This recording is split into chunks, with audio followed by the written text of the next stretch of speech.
Chairman senate رضا ربانی نے امجد صابری کو اعلیٰ پائے کا فنکار اور بہترین انسان قرار دیا ہے۔ کراچی میں امجد صابری کے اہل خانہ سے تعزیت کے بعد میڈیا سے بات چیت میں رضا ربانی کا کہنا تھا کہ مقتول قوال سے ان کا ذاتی تعلق تھا۔ امجد صابری کے فن کو کمرے میں بند کیا جا سکتا ہے، نہ قبر میں اتارا جا سکتا ہے۔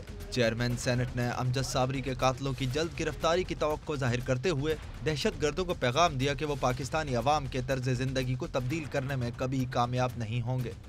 وہ ان قوتوں کے منہ پہ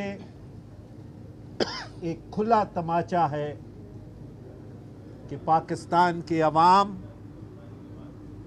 اپنے طرز زندگی کو دہشت کے ذریعے بدلنے کے لیے تیار نہیں ہے۔ امجد صابری کے اہل خانہ سے تعزیت کرنے والوں میں بلقیس اور فیصل ایدھی بھی شامل تھے۔ اس سے پہلے رضا ربانی نے عبدالستار ایدھی کی عیادت کی۔ چیئرمین سینٹ نے عبدالستار ایدھی کو ملک کا عظیم سرمایہ قرار دیا۔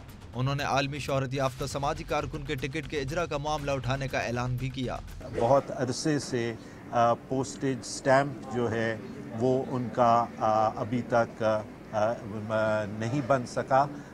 میں آج اسلام آباد واپس جا رہا ہوں اور انشاءاللہ کل اس کام کو میں اٹھاؤں گا کہ پوسٹیج سٹیمپ جو ہے وہ ایک بہت ہی چھوٹی سی ریکگنیشن ہے جو پاکستان کی قوم ان کے لیے کر سکتی ہے۔